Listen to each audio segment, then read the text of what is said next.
Estimado señor Pablo de la Vega, el motivo de la presente no tiene por objeto la modificación de su línea de trabajo en modo alguno. Ningún integrante de la OCTRA tuvo o tiene, según nuestro conocimiento, indicación alguna por parte de nuestros superiores, antes o al presente, de controlar, desarrollar o influir el devenir de agrupación alguna, tampoco de exhibir preferencia por persona física o jurídica alguna que tenga por objeto el estudio o desarrollo de la sabiduría hiperbórea, ya sea verbal o escrita, mediante ensayos propios o publicaciones del señor Luis Felipe Moyano, por el medio que sea. No hay herederos directos de su condición pontificial, ni braya que reemplace función alguna.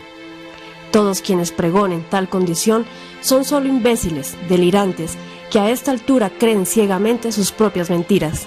El ansia de protagonismo y supuesto poder ganó un importante lugar en los cerebros de hombres y mujeres, empobrecidos y llenos de miseria, droga, avaricia, mitomanía y delirio, que generan y escuchan voces provenientes de su propio inconsciente que luego de que Moyano y su madre se retiraran, dieron rienda suelta a sus fantasías.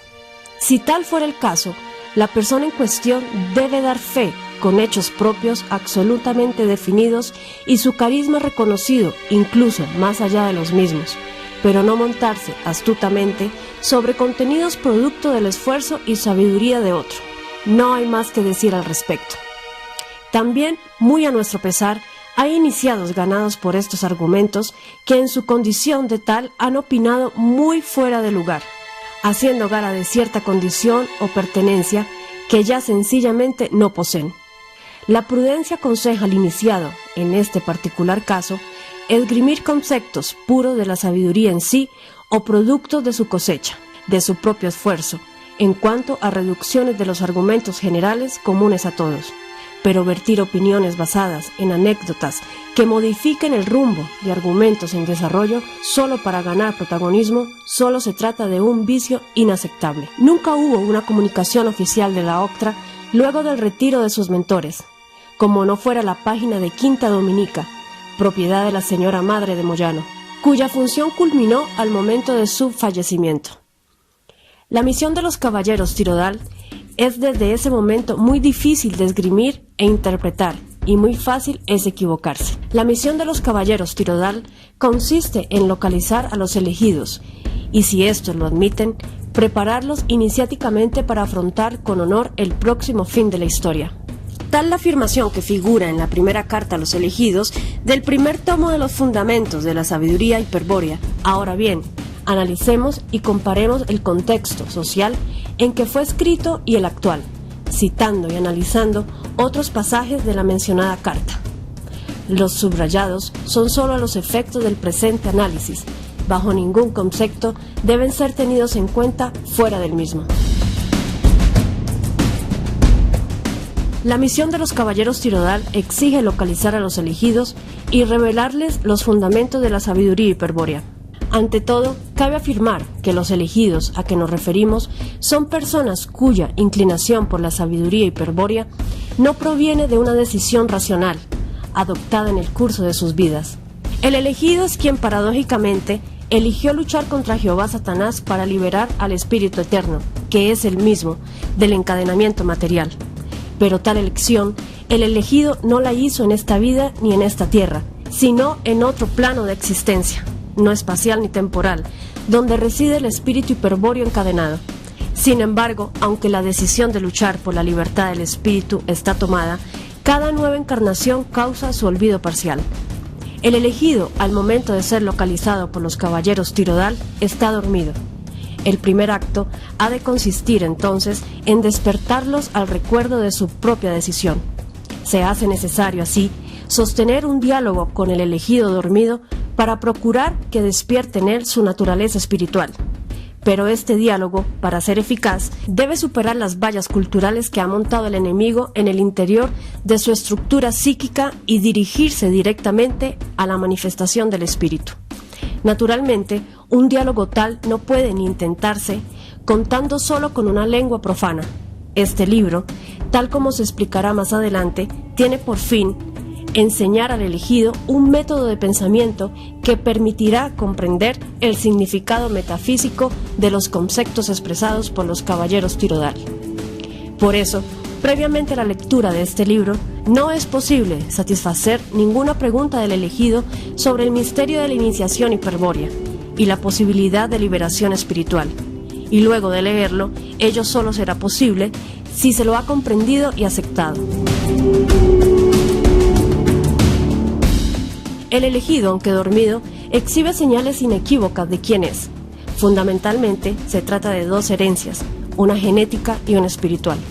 La herencia genética consiste en un contenido anémico de la sangre, el recuerdo del origen, que es tanto más intenso cuanto más pura es la sangre. Por eso, la sabiduría hiperbórea distingue entre pureza de sangre y pureza racial. La segunda no es una exigencia imprescindible para la iniciación hiperbórea, aunque sí lo es la primera, pues sin pureza de sangre, sin recuerdo del origen, no hay posibilidad alguna de liberación espiritual. En cuanto a la herencia espiritual, ella se manifiesta en el carácter volitivo del yo.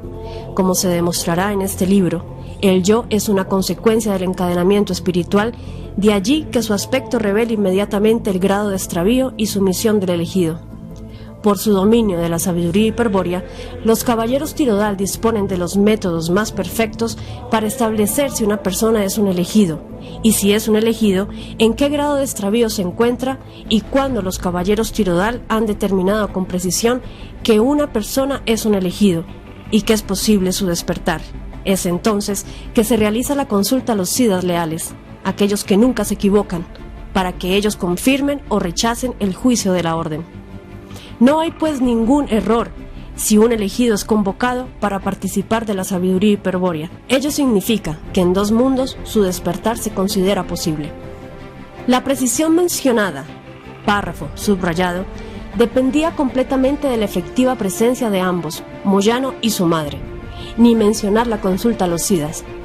La seriedad, su lealtad, el honor de un iniciado deberá reflejar extrema responsabilidad en este acto.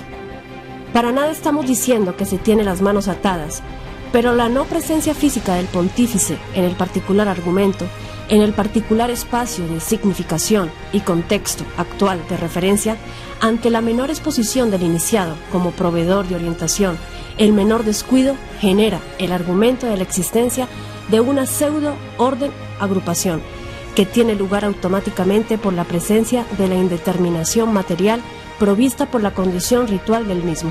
A este tipo de situación, estando ellos presente, se le denominaba el argumento de la contraorden. Hubo varios casos, aún luchan por subsistir.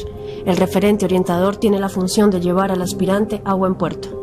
Resulta que un iniciado tiene a la vista ese destino, su selbst, mas en modo alguno conoce cómo trasladarse a él. Esa es condición que otorga la segunda iniciación o pontificado, de modo que sin esta condición se genera un tránsito con destino incierto. En estos casos, termina tejiendo una telaraña pegajosa, repleta de relaciones personales que solo lo convierten, en el mejor de los casos, en un buen pastor. Es esta la razón por la cual los iniciados Tirodal, al menos los integrantes de la primera arquémona, no participan en discusiones de ningún tipo, ni comprometen la integridad de ningún elegido por sí mismo, con opiniones del todo innecesarias. Todo lo contrario, las acciones como las que ustedes protagonizan son saludables, efectivas y válidas, comparándolas respecto al daño que un inexperto iniciado, ávido de protagonismo, pueda causar. Hasta aquí este desarrollo contextual. A los efectos de dejar en claro nuestra ausencia, no se trata de una justificación, es lo que entendemos, mas en este caso puntual de mención de autoría de una obra por parte del señor Moyano, vehículo físico del Pontífex Hiperbóreo de la Orden de Caballeros Tirodal de la República Argentina, cuando en realidad se trata solo de un autor estudioso de la sabiduría hiperbórea, con muy poco prejuicio y mucha mitomanía, con una deducción lógica que indica que su interés solo puede estar referido al protagonismo personal y el lucro. Vemos necesaria nuestra intervención, a los efectos de aclarar y exponer la verdad. El texto Eva Perón y la Orden de Constructores Justicialistas es obra del señor Gustavo Brondino, ex elegido de la OCTRA. No hubo allí participación, ni opinión, mucho menos corrección del señor Moyano. Valga la redundancia, también aclaramos que el señor Moyano tampoco participó en la confección del texto denominado UEVAC, Unidad de Energía, Varela Arias Carlos. Ese fue un desarrollo particular del señor Luis Carlos Arias Varela, basado en la influencia del señor Moyano, tal como él mismo lo menciona en su obra. Cabe mencionar que esta obra fue escrita inclusive antes de la existencia de la OCTRA y nada tiene que ver con ella. Sin más, saludamos a usted muy atentamente. Orden de Caballeros Tirodal de la República Argentina, Primera Arquémono.